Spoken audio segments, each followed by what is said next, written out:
नमस्कार मित्रों, मैं गौरव मेहता स्वागत करता हूं अपने YouTube चैनल जेन्युइन एस्ट्रोलॉजी में। और आज हम बात करेंगे गुरु ग्रह के मकर राशि में आने के बाद प्रभाव के बारे में। तो वीडियो को एंड तक ज़रूर देखें। मित्रों, गुरु को एक नैसर्गिक शुभ ग्रह माना जाता है। यह ज्ञान, धर्म, अध्यात्म और नैतिक कार्यों का भी कारक है। राशियों में इन्हें धनु और मीन राशियों का स्वामित्व प्राप्त है। गुरु को वैदिक ज्योतिष में अध्यात्म का कारक माना जाता है। गुरु की कृपा से जातक जीवन में उच्च शिक्षा और मान सम्मान प्राप्त करता है। आप भले ही ये वीडियो देख रहे हैं, पर मैं आपको इस वीडियो में बताऊंगा कि गुरु का राशि परिवर्तन इतना बड़ा महत्व क्यों रखता है। मित्रों, गुरु एक विशाल ग्रह है जो कि लगभग 1 साल तक एक राशि में ही भ्रमण करता है, उसके बाद ही राशि परिवर्तन करता है। तो आप समझ सकते हैं कि जब कोई ग्रह 1 साल तक एक ही राशि में रहेगा तो उसका प्रभाव हमारे जीवन पर बहुत ही अधिक पड़ेगा। और ख़ास तौर पर जिन लोगों की गुरु की महादशा, गुरु की अंतर्दशा चल रही है, उनके ऊपर सबसे ज़्यादा इस राशि परिवर्तन का प्रभाव पड़ेगा। क्योंकि जिस ग्रह को हम गोचर में देखते हैं, उस ग्रह की महादशा, अंतर्दशा भी चल रही हो तो उसका प्रभाव सबसे अधिक हम पर रहता है। 20 नवंबर 2020 को गुरु मकर राशि में गोचर करेंगे, या यूं कहें राशि परिवर्तन करेंगे। एक ही बात है, मकर राशि गुरु की नीच राशि है। इस राशि में गुरु इतना अच्छा महसूस नहीं करते हैं, पर हमको यह भी नहीं भूलना चाहिए कि गुरु नैसर्गिक एक शुभ ग्रह है। उदाहरण के तौर पर आपको समझाने का प्रयास करता हूँ। जैसे एक अध्यापक जो बचपन से ही लोगों को शिक्षित करता है, अपना ज्ञान देता है, क्या वो कभी किसी विद्यार्थी का बुरा चाहेगा? नहीं। और यहाँ पर कुछ भटकाव जरूर गुरुदेव यहाँ पर दे सकते हैं। गुरुदेव धर्म, विवेक शक्ति और ज्ञान के प्रति कुछ रुचि में यहाँ पर कमी कर सकते हैं।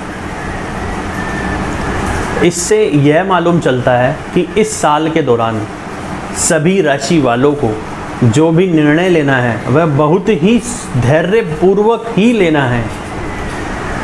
निर्णय आपका गलत ना हो, इसका बहुत ही आपको ध्यान रखना होगा। सभी राशि वालों को 2020 साल के अंत तक गुरु का संचार मकर राशि के अंदर ही रहेगा। अब जानते हैं बृहस्पति देव मकर राशि में किन किन नक्षत्रों में रहेंगे। बृहस्पति 20 नवंबर से उत्तराषाढ़ा नक्षत्र में ही रहेंगे 6 जनवरी तक, जिसके स्वामी सूर्य देव हैं। फिर 7 जनवरी से बृहस्पति श्रवण नक्षत्र में चले जाएंगे, जो कि चंद्रमा का नक्षत्र है। और इसी बीच गुरु कुंभ राशि राहु के नक्षत्र में भी जाएंगे कुछ माह के लिए, उसका एक अलग प्रभाव रहेगा। फिर 20 जुलाई 2021 को धनिष्ठा नक्षत्र में आएंगे, जो कि मंगल का नक्षत्र है। 20 नवंबर 2021 तक देवगुरु बृहस्पति 20 जुलाई से 20 नवंबर तक मकर राशि में ही धनिष्ठा नक्षत्र में रहेंगे गुरुदेव। मित्रों, कोई भी अगर आपको गोचर या राशि परिवर्तन आप देखते हैं तो सबसे पहले हमको यह ध्यान में रखना चाहिए कि वह ग्रह काल पुरुष की कुंडली में कौन से भाव में जा रहा है। जैसे काल पुरुष की कुंडली एक ढांचा कुंडली होती है, जो 12 भावों की कुंडली होती है, जिससे हम भावों को देखते हैं। तो गुरु मकर राशि यानी कि 10 नंबर राशि में जा रहे हैं, जो कि काल पुरुष की कुंडली में 10वें भाव में पड़ती है। 10वां भाव क्या है? कार्य क्षेत्र, मान सम्मान, प्रतिष्ठा, अधिकार। तो गुरु का सबसे अधिक प्रभाव मकर राशि में जाने के बाद सभी के रोजगार से संबंधित चीज़ें सबसे ज़्यादा घटित होंगी।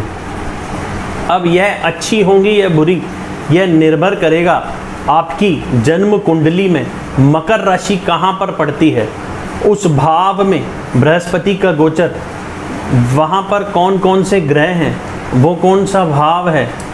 अगर आपकी जन्म कुंडली में मकर राशि का ही गुरु है तो वहाँ पर ये राशि परिवर्तन आपको उस भाव का पूर्ण सुख देगा, कोई बड़ा इवेंट होगा। तो ऐसे बहुत सी चीज़ें देखी जाती हैं जो गुरु का गोचर मैं आपको बताने जा रहा हूँ मकर राशि के लिए। ये एक सामान्य गोचर फल है, बाकी किसी विशेष परिस्थिति के लिए आपको अपनी जन्म कुंडली का विश्लेषण करवाना अनिवार्य होता है, क्योंकि और भी चीज़ें होती हैं जो देखी जाती हैं, जैसे कि महादशा, अंतरदशा, अष्टक वर्ग, नक्षत्र, षडबल, ग्रहों की युति, भाव बल। इसके बाद ही हम कोई निष्कर्ष निकाल सकते हैं। तो अब हम बात कर लेते हैं सभी राशियों पर इसका क्या प्रभाव रहेगा। धनु लग्न और धनु राशि वालों के लिए देवगुरु बृहस्पति का गोचर दूसरे भाव में होने जा रहा है। दूसरा भाव धन, वाणी, कुटुंब, संपत्ति का भी है और धनु लग्न और धनु राशि वालों को यह गोचर देखना बहुत ही ज़रूरी है। क्यों? क्योंकि उनकी कुंडली में बृहस्पति पहले भाव का स्वामी बनता है। तो धनु वालों के लिए ये गोचर बहुत ही अच्छा होने जा रहा है। बताता हूँ कैसे।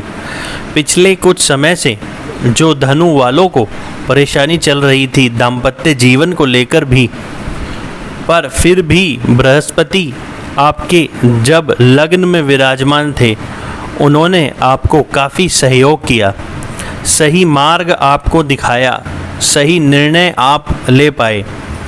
पर अब समय आ गया है कि आपने जो निर्णय लिया है उसके द्वारा आप धन की प्राप्ति कर पाएंगे, यानी कि इस समय अंतराल में आप धन को जोड़ पाएंगे। परिवार में खुशियां आएंगी, परिवार में अच्छा माहौल बनेगा, परिवार में कोई नया सदस्य आने के भी पूरे संकेत हैं। धन इस समय अंतराल में जुड़ेगा और धन जोड़ने के लिए ये सबसे अच्छा समय भी रहेगा। धनु वाले इतने समझदार, इतने विवेकशील, न्यायप्रिय, दयालु स्वभाव के होते हैं। किसी के साथ गलत करना उनको बिल्कुल भी अच्छा नहीं लगता है। यहाँ पर ऐसा भी हो सकता है कि जब बृहस्पति यहाँ आए तो वाणी के माध्यम से आपको कुछ धन की प्राप्ति कर पाएंगे। अगर कहीं रुका हुआ धन था तो वह आपकी वाणी के माध्यम से ही वापस आ सकता है। देवगुरु बृहस्पति की पंचम दृष्टि आपके छठे भाव पर पड़ेगी, जहाँ पर राहु भी विराजमान रहेगा। तो कर्ज अगर आपने कुछ लिया था तो कर्ज को चुकाने के लिए ये बहुत ही अच्छा समय है, पर अत्यधिक कर्ज लेने से आपको इस समय में बचना चाहिए। कुछ ऐसी भी संभावना बनती है कि आपको कर्ज लेने की स्थिति बन जाए, शत्रु आपके परास्त होंगे।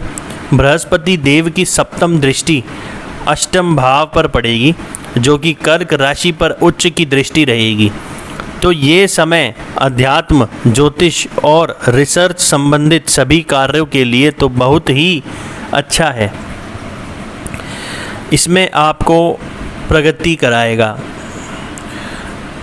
पर यदि आपकी जन्म कुंडली का चंद्रमा निर्बल है इस समय में, तो फिर कुछ न कुछ परेशानियां भी उत्पन्न हो सकती हैं। सेहत का आपको बहुत ही ध्यान रखना है। कोई ऐसा बासा भोजन नहीं करना है जिससे कि समस्या उत्पन्न हो। कहीं आकस्मिक आपका परिवर्तन भी जॉब में हो सकता है। देवगुरु बृहस्पति की नवम दृष्टि आपके दशम भाव पर पड़ेगी, जो कि कार्य क्षेत्र, पद प्रतिष्ठा का है। तो यहाँ पर बृहस्पति आपके कार्य क्षेत्र को एक सही गति देने में सक्षम रहेंगे। कार्य क्षेत्र में जो समस्याओं का सामना करना पड़ रहा था वो अब आपको नहीं करना पड़ेगा। जिन लोगों की नौकरी छूटी हुई थी उन लोगों के लिए ये समय जॉब के लिए काफ़ी अच्छा रहेगा। पर कार्य क्षेत्र में आपको कोई नया निर्णय नहीं लेना है। अब बात कर लेते हैं नक्षत्र के हिसाब से। तो 20 नवंबर 2020 से 7 जनवरी 2021 तक देवगुरु बृहस्पति उत्तराषाढ़ा नक्षत्र में रहेंगे, जिसका स्वामी सूर्य है, जो कि आपके लिए भाग्य भाव का स्वामी बनता है। तो इस समय अंतराल में भाग्य का आपको पूरा साथ मिलेगा।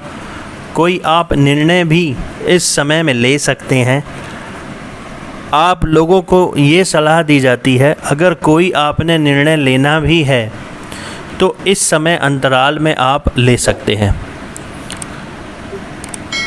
7 जनवरी 2021 से 19 जुलाई 2021 तक देवगुरु बृहस्पति श्रवण चंद्रमा के नक्षत्र में रहेंगे, जो कि आपकी कुंडली में अष्टम भाव का स्वामी बनता है।